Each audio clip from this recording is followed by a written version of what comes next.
gente! E aí, muita gente já aí? Léo, a gente espera um pouquinho, porque o pessoal vai entrando e aos pouquinhos eles vão conseguindo entrar. Esse horário de 1 hora é um horário que eu tenho um públicozinho aí fiel, mas também um públicozinho não, um públicozão, porque eu amo, é o meu público, mas eles têm um conflito, né? Porque 13 horas não é a melhor hora do mundo. Mas que bom, porque é a hora que eu consigo estar com o Leonardo aqui. Já mostrei pra eles um pouquinho do seu escritório, tá? Maria deixou. Eu mostrei os prêmios, falei um pouco, mostrei aí, fiz pra poder, né? Eles virem que a coisa é bacana. É muito legal. Bom, chegou aí já, olha, Janete, Beto, já tem mais 5 pessoas. Travou, gente? Opa, se der problema aí, avisa, tá? Muito feliz de vocês estarem aqui. Antes de falar com o Léo, dar um pessoal do Desafio Meditar com a Lu. Tá muito legal, tô muito feliz. Nossa jornada que começa hoje, muito bom. Gente, olha que legal tá aqui no escritório do Léo, ó. Bonito, né? Então, vamos começar? Perguntas? Eu vou começar falando um pouco do Leonardo Franco. Que todo mundo comece. Boa tarde, Luísa. Boa tarde, fofa. Boa tarde, Cris. Vanessa Souto, nossa amiga. Maravilha. Muito bom. Leonardo, hoje, olha, Léo, eu tive uma dificuldade de escrever um post para falar sobre você. Porque eu queria falar, bom, ele hoje está fazendo... Falei, gente, não cabe num post. Porque tem novela, tem cinema pra caramba. Verdade. É muita coisa. Aí eu falei, bom, vou pegar uns aqui, os principais, e depois o Léo vai falando um pouco.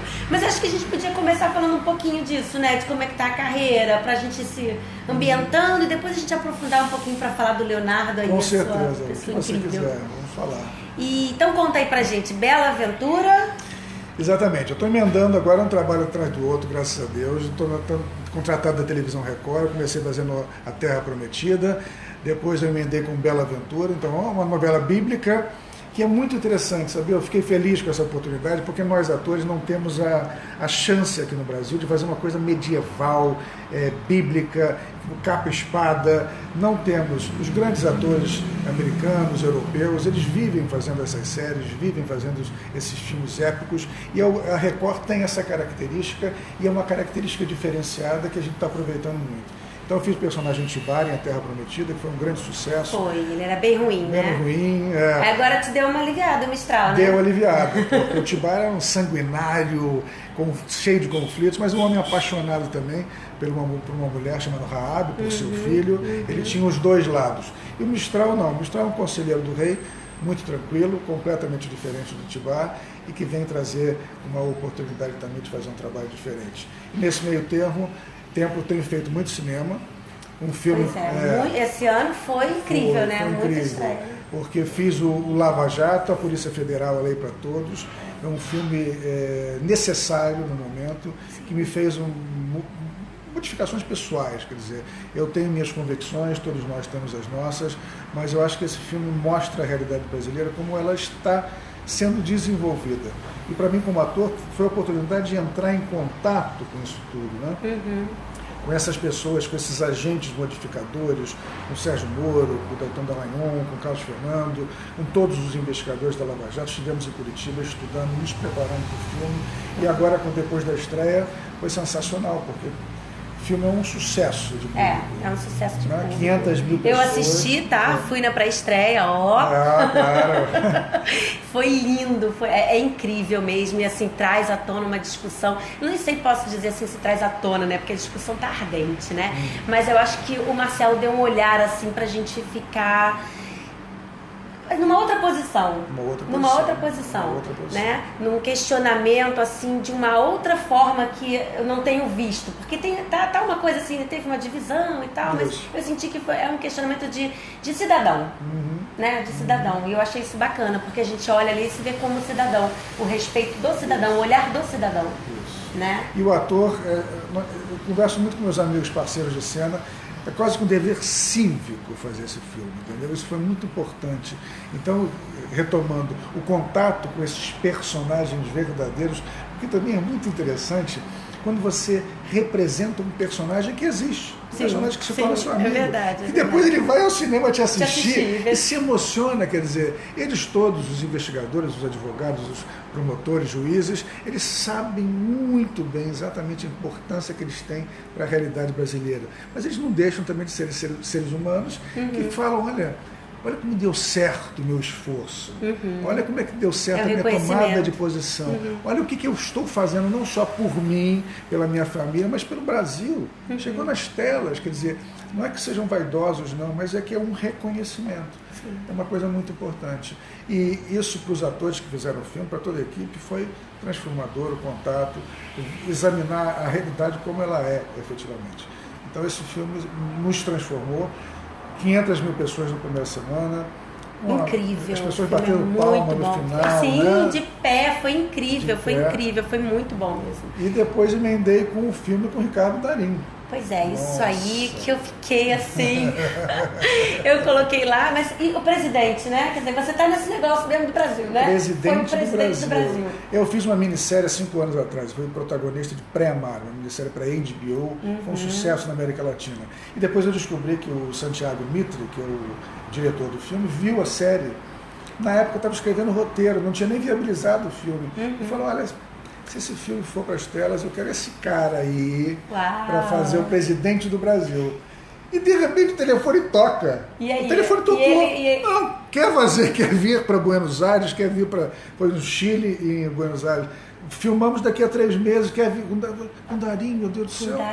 De repente, quer dizer, o homem certo na hora certa. Era o que a gente estava até comentando ainda há pouco, antes de começar, né? Como é que as oportunidades aparecem, né? Eu estava um pouco antes de começar aqui ao vivo com vocês, batendo papo, falando um pouco da impermanência das coisas, dessa nossa mania de ter autocontrole, que a gente vem falando muito aqui, né? Eu tenho feito outras lives, eu tenho colocado muito esse assunto, essa mania que a gente tem de ter controle por tudo, quando de repente, imagina um telefonema e Darín e um convite, e você pensa, já estou preparado, ainda tem muito mais para chegar, e a gente está sempre se preparando, e as coisas acontecem quando a gente menos espera. E a minha experiência tem sido muito incrível nesse sentido, sabe? Porque também estávamos conversando anteriormente, lá atrás, quando eu iniciei a carreira, na verdade, me prepararam para ser médico, eu até cheguei a fazer 1 ano de medicina, depois cheguei a completar com a faculdade de psicologia, mas descobri no meio da faculdade que queria ser ator. Então, aquilo foi importante ter feito, mas eu me dei prazos, né? Eu comecei a fazer a minha escolha profissional me dando prazos para que as coisas acontecessem e sempre de uma forma idealizada. E elas foram acontecendo diferente do que eu imaginei. Você quebrou o paradigma da família, né? Sua família toda, a maior parte é médico, né? Então você já começou quebrando um paradigma, né? E foi difícil, foi muito sofrido na época, mas foi uma tomada de posição importantíssima e as coisas foram desenvolvendo, não da forma como eu idealizei, que às vezes é fantasiosa, né? Às vezes não é como a gente deve pensar. Sim. Mas foram chegando de uma forma avassaladora, bonita. Eu estou assim num momento profissional espetacular. Estou muito feliz com as realizações, mas sempre buscando mais, né? Sempre colocando novos desejos e novos ideais pela frente. E assim, pouca gente sabe, né? Não sei, quer dizer, se pouca gente, tanta gente sabe tanto do Léo, mas que você também é um empresário.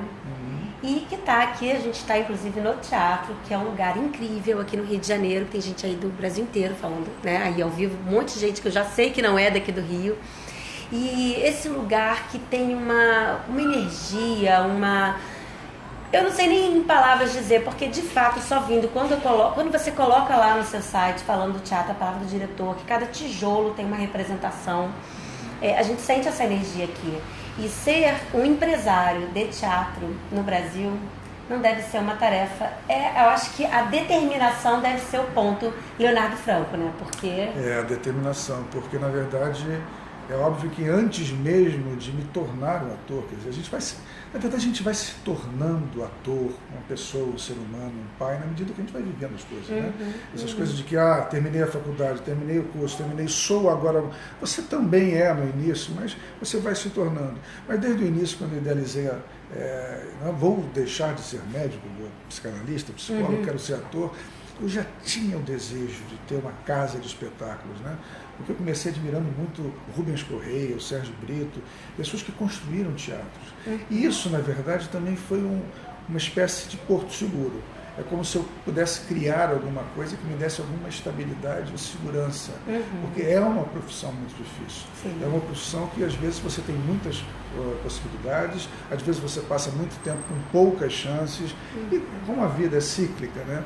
E esse investimento, o Centro Cultural, me dá não só prazer, mas um local onde eu possa desenvolver uma arte pessoal, um teatro meu, e receber artistas das mais diferentes segmentos, em momentos diferentes de suas carreiras.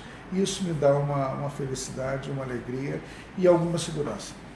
E você, pelo visto, não acredita em coincidência, né? Porque esse teatro, esse local, a forma como você fez a escolha, a forma como as coisas foram acontecendo. Teve um momento em que você quase esteve lá onde é hoje o Sérgio Porto e esteve aqui. Conta pra eles como é que foi. É interessante, gente, porque as pessoas têm uma ideia, sabe, Léo, de que tudo vem muito certinho, ainda mais ator, né?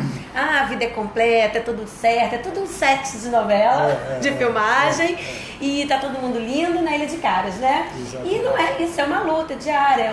Você certamente, depois eu gostaria que você faça a sua rotina, que você faz, se você tem rotinas, até pra gente se inspirar, né? E ver que são pessoas como nós que estão aqui trabalhando. Mas essa coisa da coincidência eu achei muito interessante, porque me parece que você tem uma fé realizadora, e isso fez com que você encontrasse o local certo. Conta pra gente um pouquinho essa história. Porque na verdade, no início de carreira, a gente tem pouco dinheiro, poucas chances, e a nossa família às vezes demora muito a crer na gente, né? Porque as escolhas no início são assim mesmo. Então, nessas buscas, eu andei por diversos bairros, vendo onde eu posso colocar meus teatros. Você fica idealizando, né? Buscando o melhor lugar. E eu descobri um Instituto de Nutrição abandonado ali no Humaitá, e cheguei a fazer uma planta. Eu e um amigo, um sócio na época, Jorge Monclar, que hoje é um diretor de fotografia de cinema muito, muito conhecido, e nós levamos essa planta para o Darcy Ribeiro, que era vivo ainda, que era o secretário de Cultura na época. Ele olhou aquilo admirado. Nossa, vocês realmente, agradeço a visita de vocês, eu vou conversar aqui com meus assessores e tal, e voltamos a nos falar. Então ficamos esperançosos. Olha só, Darcy Ribeiro, uma pessoa que, né, conceituada, um pensador, filósofo. Enfim, passaram-se meses, nada acontecia. Né? Quase um ano. Você já saiu de lá achando, é meu, é tudo nosso, já consegui, né? Tá. Um ano depois, no final do ano, uma matéria no jornal, Espaço Cultural Sérgio Porto vai ser lançado no Instituto de Nutrição abandonado no Humaitá, projeto tal.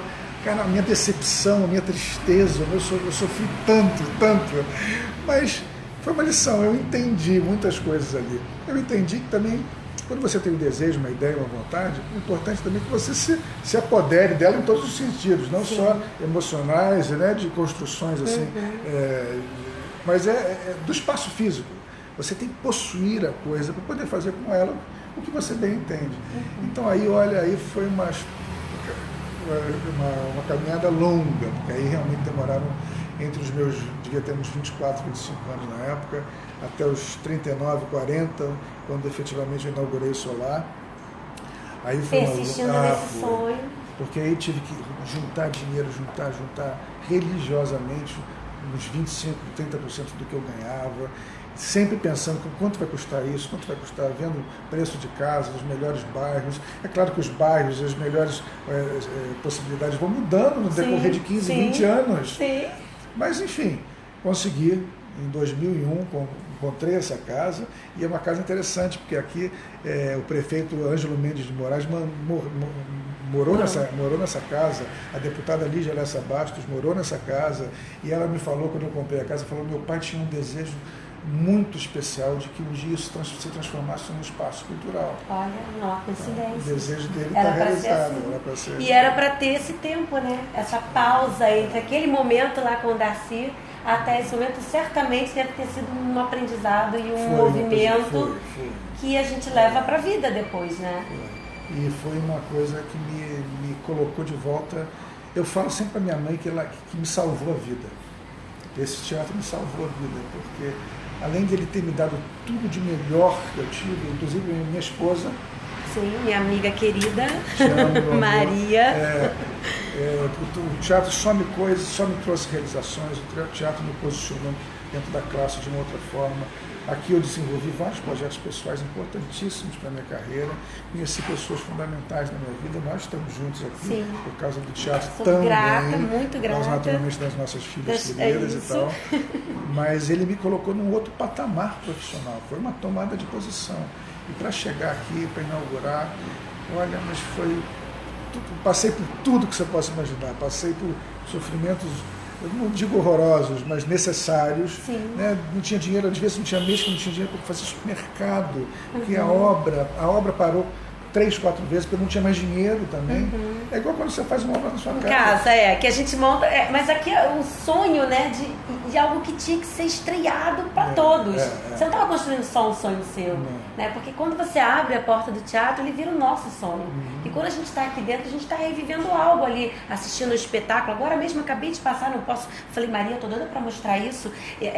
O pessoal de Gana, né, que foi para Gana, que está aí à exposição, porque tem uma parte, quer dizer, ele é um centro cultural, ele não é só um teatro. Né? Aqui a gente encontra de tudo. Então, nossa maior expressão está aqui. Então, ele acaba saindo um pouco do privado e indo para o público de uma forma como um sonho de todos. Quando eu vejo, por exemplo, que uma casa fecha, né, eu fico com muita dó, porque você sabe que é o sonho de muita gente e o sonho nosso como público, de estar ali vivendo aquele sonho junto com vocês. Tem muitas casas fechando. Sim, né? sim. E voltando lá no início, quando eu finalmente tinha encontrado a casa, eu fui assistir o espetáculo de 80 anos de Sérgio Brito, que é um dos meus grandes amigos que me deram motivação para fazer. E ele falava isso, uma frase que nós falamos também: existe algo de heróico e bíblico em se construir um teatro. Aquilo ficou na minha cabeça de uma forma, meu Deus do céu, eu estou fazendo uma coisa muito especial. Sabe, mas aí é engraçado que veio um pouco de vaidade, né? Olha o que eu estou realizando, olha o que eu estou conseguindo, nossa, finalmente. E foi muito bom ouvir isso. Mas depois, quando eu comecei a construção efetiva, porque você comprar uma casa é uma coisa, eu só comecei a construir 4 anos depois. Uau! 4 anos para conseguir aí você faz o orçamento, você vê que é 10 vezes mais caro do que você imaginou, tudo é mais caro, tudo é mais difícil. A licença para você construir, você chega na prefeitura, olha, comprei uma casa velha, vou reformar, eu vou fazer um teatro. Aí te dá uma lista de problemas para você resolver, eles não te facilitam em nada. Sim. Então você vai, uma batalha. É batalha, isso. Aí essa frase ficou martelando na minha cabeça. Quando eu inaugurei o Solar, eu ganhei um prêmio Shell pela inauguração do Solar, uma homenagem da cidade, da Shell, por uma realização que é muito forte. Né? Só que depois eu falei, meu Deus do céu, eu é que tenho que agradecer, né? É um movimento heróico e bíblico, mas passar por essa transformação, passar por essa obra, porque você vai mexendo nos seus alicerces. Exato. É uma metáfora da nossa vida, uma obra, né? Tanto menor quanto gigantesca como essa. Você você escava o seu terreno, né? E você pode encontrar um monte de coisa dentro do terreno. Aqui, quando a gente escavou, encontramos um mar. Porque o mar era muito mais perto do que efetivamente era. Tinha água de salgada. Gente, mas aqui o mar... Água salgada. O poço do elevador inundou de água salgada. Viu, gente? Viu? Deixa eu só te interromper um segundo, porque olha quanta gente falou aqui, muita gente falando oi, boa tarde, muita gente falando muito bom ver tanta determinação. Maria Linda, amo vocês. Sofrimentos necessários para o nosso crescimento é fundamental. Determinação e persistência, não desistir nunca. Com certeza, acho que nunca sofri de verdade, por isso me encontro nessa. Mais gente entrando, de vez em quando eu tenho que parar um pouquinho, Léo, porque a gente... E façam suas perguntas, aproveitem, né? Porque a gente está com esse exemplo de empresário e ator, né? Que vocês estão vendo aí, né? Não é aquilo como a gente pensa, só, né? Glamour. Nossa, longe disso. Só glamour, né, Léo? Longe. Mas enfim, essa metáfora é interessante, porque de fato, como você falou, mexer nas bases, né, mexer na estrutura e dividir, porque você é obrigada a dividir na obra, né, durante uma obra, eu já passei por isso também, você é obrigada a dividir com as pessoas, fazer com que elas entendam o que você está querendo e muitas vezes se frustrar porque não conseguiu ser entendida.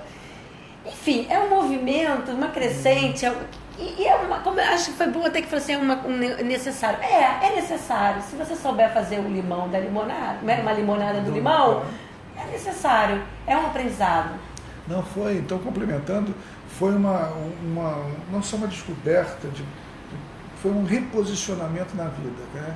É como se eu, na verdade, as pessoas, quando eu recebi o prêmio, elas vinham muito agradecer, assim, bom, olha, parabéns, obrigado, você está fazendo uma coisa genial pela classe, pelo teatro carioca. E eu comecei a pensar, meu Deus do céu, é o teatro que está fazendo por mim, quer dizer, essa obra que me transformou. Eu fiz uma coisa que, na verdade, me refez como pessoa, me colocou numa outra situação.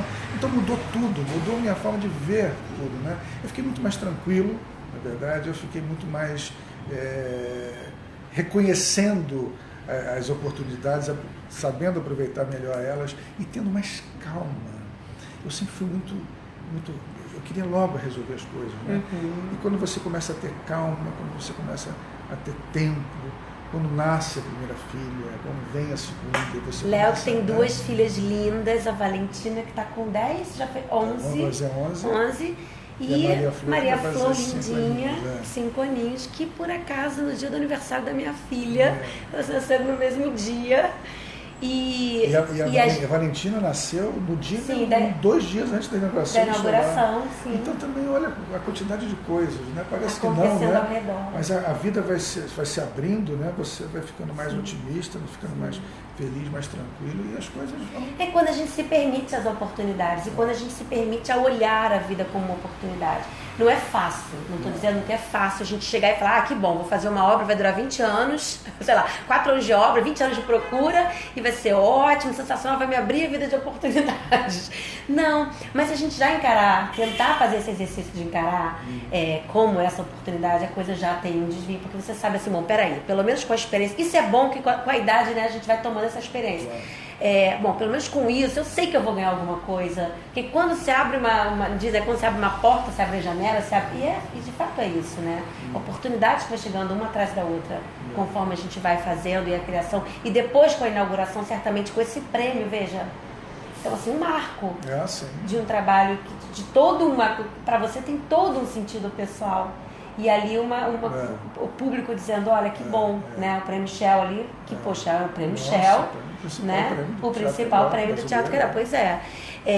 E sabe o que eu queria perguntar para você? Porque eu tô vendo o Pré-Amar aqui, e eu achei assim, foi muito interessante, eu queria tanto que voltasse a HBO. Vai voltar com o Pré-Amar? Provavelmente. Não, uma pena. Tinha que voltar, né, gente? Mas então, que é a questão do ano sabático, né? E aí eu fiquei pensando... Como deve ser para um ator justamente ter momentos de trabalho intenso, como uma novela, porque eu sei que a gente não te encontra, não sabe, a gente encontra, mas lá na gravação, lá na Record, né? Durante muitos e muitos dias. E depois você tem esse período justamente que tem da entre safra. Isso. Será que eu posso chamar assim? E eu fiquei tentando fazer então essa reflexão, falei, puxa, deve ser interessante quando, por exemplo, o Léo tem a oportunidade de fazer esse personagem que vai sair no ano sabático, que vai sair, né? Vai trabalhar uma desconstrução. Isso deve falar muito pro ator, porque você tem esses momentos em que você não consegue encarar, eu não sei, como um ano sabático, porque deve ter justamente a questão da segurança. Enfim, eu queria que você falasse um pouco desses momentos entre um trabalho e outro, como é que é de se desconstruir e construir, se você trabalha uma rotina para se manter então determinado e forte, como é que você faz isso? Não, na verdade eu sigo muito uma pequena frase de Shakespeare, né? Eu estava comentando com você que é de Hamlet, que é estar preparado é tudo. Não é só isso, na verdade vem toda uma história falando desse personagem, mas eu levo isso muito para a minha carreira. Eu tento não deixar a oportunidade chegar. Eu tento me preparar para as coisas, para quando a oportunidade chegar, você está mais ou menos preparado para aquilo. Porque o ator tem que desenvolver uma série de coisas, né? Tem que desenvolver a percepção, né? Trabalhar a sua parte emocional, psicológica, se puder fazer uma análise ótima, estar fisicamente bem, saudável, né? Preparado. Para lutar com espada? Com tudo, né? É trabalho corporal, físico, emocional. E é muito interessante que você tenha esse tempo, porque é um esvaziamento também. É como se você pudesse limpar um pouco o organismo, um detox de uma personalidade, de um tipo de pessoa. ultimamente, né? Eu vivi um sanguinário, vivi o presidente do Brasil, estou um conselheiro do rei, agora vou fazer um radialista no próximo filme, uma peça que eu já tinha feito, Talk Radio, há anos atrás. Então você tem várias personalidades que você se depara com milhões de atitudes, milhões de formas de encarar a vida, e isso você fica impregnado. É difícil dizer que não. Eu, quando fiz o Tibar, eu fiquei absolutamente transformado fisicamente, eu fiquei mais pesado, eu fiquei mais maior, eu fiquei... Só aquela barba, né? Então, você tem que, não digo ano sabático, mas alguns meses para se desconstruir. E isso acontece, é assim, e eu aproveito nesses momentos para viver melhor a minha vida, vamos dizer assim. Para aproveitar um pouco. É uma rotina muito cansativa. É uma rotina diferente, porque não tem hora, não tem rotina. Então isso também é cansativo de verdade, porque você fica à mercê, você não sabe os horários da sua vida, você fica à mercê de um roteiro de gravação, você fica à mercê da emissora, você não pode marcar nada, porque se você marcar e te chamarem, você tem que cancelar. E é difícil. É difícil, mas é recompensador, né? É bom, né? Depois você vê todo mundo aplaudindo, aquela maravilha. E você também tem esses talvez 3, 4 meses quieto no seu canto, né? Retomando as suas coisas. Que eu acho que deve ser muito necessário. Indo ao médico, cardiologista, dentista, pele, tomando sol, sei lá.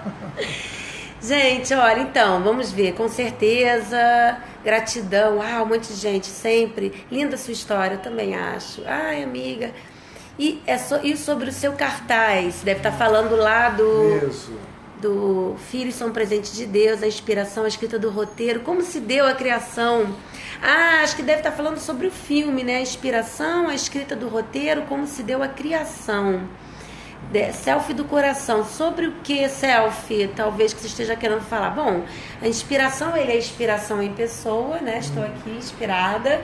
Mas deve ser a respeito, não sei se do último trabalho que ela está falando, mas enfim, para a construção do personagem certamente deve ter isso, deve ter um preparo. Sim, a gente, por exemplo... É solitário? Como é isso? Não, às vezes porque você, na verdade, quando você se prepara com um grupo de parceiros de cena, mas nesse caso, por exemplo, do filme da Lava Jato, nós fomos para Curitiba, fizemos uma incursão lá, conversamos com todos os promotores, delegados, Sérgio Moro, foi uma coisa muito, muito importante, né? Dos personagens bíblicos, naturalmente, a gente volta atrás, revive e estuda tudo aquilo que a gente deixou quando era adolescente. E aconteceu um fato muito interessante nisso, que eu gosto de falar, porque quando eu fiz o personagem bíblico, eu voltei a estudar questões bíblicas, Jerusalém, como era lá, Jericó e tudo. E naquele período, a minha filha Valentina estava fazendo catequese, primeira comunhão. Ah, que legal. Então quando eu cheguei... Nada por acaso, né? Aí quando eu cheguei no dia dela fazer lá a primeira comunhão dela, na cerimônia final, ela começou a me perguntar um monte de coisas que eu sabia a resposta. Olha! Eu voltei a saber a resposta de um monte de coisas. Sim. É muito importante quando seu filho te pergunta, você saiba dizer para ele alguma coisa mais consistente, de verdade. Então isso também é bom, né? Porque você revive, relembra, volta a examinar as histórias antigas. É uma preparação. É um estudo, O barato é que você pode brincar com o seu corpo inteiro, modificar a sua cara, barba, cabelo, mais forte, menos forte. Teve uma peça de teatro que a Maria sempre te mostra o livro aqui, que eu fiz com a Cristiane Torlone, chamada Loba de Ray-Ban. Eu ficava nu na primeira cena. Eu mostrei um pouquinho aqui para eles o escritório. E eu fiquei 2 anos malhando pesado. Mas malhando. Aliás, ficou muito bem, né? A Maria, assim, com todo respeito, né? Mas uau, né? Enfim, ficou ótimo.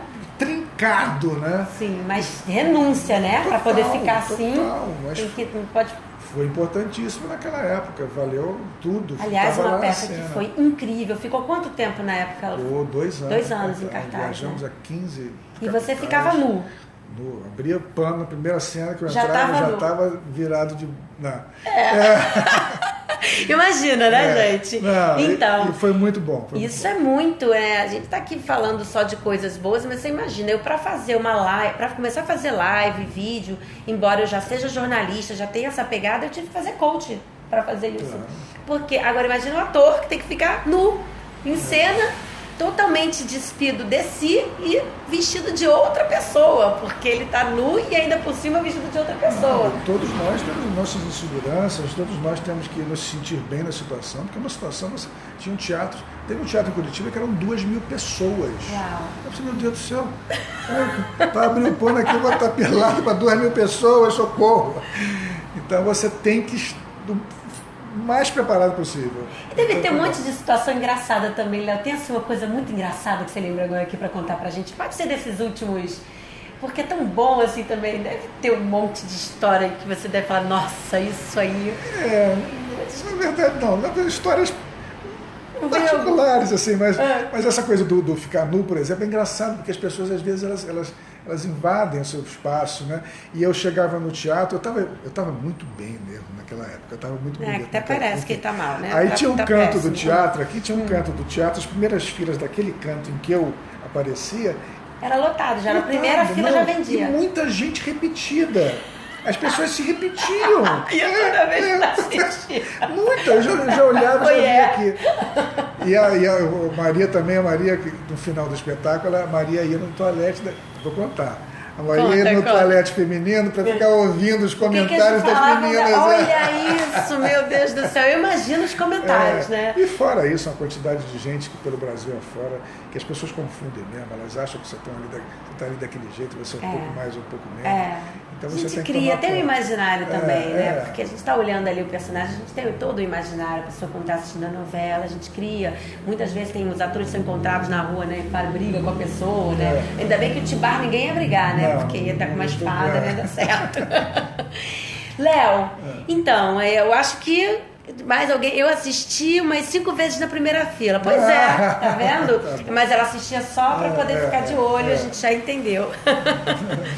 Tem mais alguma coisa pra gente? Vamos ver se alguém quer fazer alguma pergunta. Vou finalizando aqui com o Léo, que tá cheio de coisa ainda incrível para fazer hoje. E, bom, queria te agradecer. Porque o prazer para mim foi enorme. Quando eu falei com a Maria, a gente fechou o dia, porque eu fiquei esperando, porque esse horário das 13 horas, o Léo durante muito tempo estava gravando. Claro. E um dia a Maria falou, olha, vai conseguir, vai acontecer. Eu falei, eu não acredito, porque eu falei, eu sou muito grata. E eu falei pra Maria e falo aqui pra vocês, porque eles são, assim, é um casal que não sei dizer, nem em palavras, a gratidão que eu tenho. Primeiro a Maria, pela pessoa que me inspira, é sensacional. Eu ainda há pouco contei para o Léo que a minha vida, no momento de transformação, teve uma participação especial dos dois aqui no teatro. A gente estava conversando sobre um assunto, foi no dia que o avião do Chapecoense tinha caído, um dia, né? E o Léo dali, ele me fez um incentivo. Eu estava numa dúvida da minha carreira, do meu mestrado, e ele olhou para mim e falou assim, Luciana, vai ser feliz, né? E ele e Maria me deram uma força ali, eu falei, nossa, é isso, né? E a questão da impermanência, a gente conversou, foi muito importante. Então, eu sou muito grata mesmo. E eu falei pra Maria, vocês elevam a minha média. Opa, então, isso me faz muito bem. Nossa, muito bem mesmo. Bom, só pra... Olha, obrigado pela gentileza dos dois. Imagina, eu que agradeço essa coisa incrível, estar aqui com ele. Eu peguei o bonde andando, ele ator. Pensei que tivesse no roteiro, feito o roteiro também. Não, mas deve ter, você acha que ele não tem? Todo ator tem umas coisas, né? Isso, produzem muito. já. De qualquer forma, eu vou assistir. Assista, vai ficar aí, gente, 24 horas. Viva o Léo, Aline. Um beijo grande, então. Mais uma vez, gratidão por estar aqui com você. Obrigado. E juntos nesse teatro, nesse lugar. Ah, Léo, o que vai rolar aqui no teatro? Tá com a exposição de Gana, que ainda não é oficial, que ela falou oficial, que isso, mas daqui a pouco, né? Temos depois uma exposição também sobre as mulheres de Shakespeare. Uau! Com Sérgio Santoyan, que vai estrear agora em novembro. E vamos com uma série de shows até o final do ano. Uau! Muito bom, venham. Um beijo, obrigada mais uma vez. Até a próxima live. Tchau!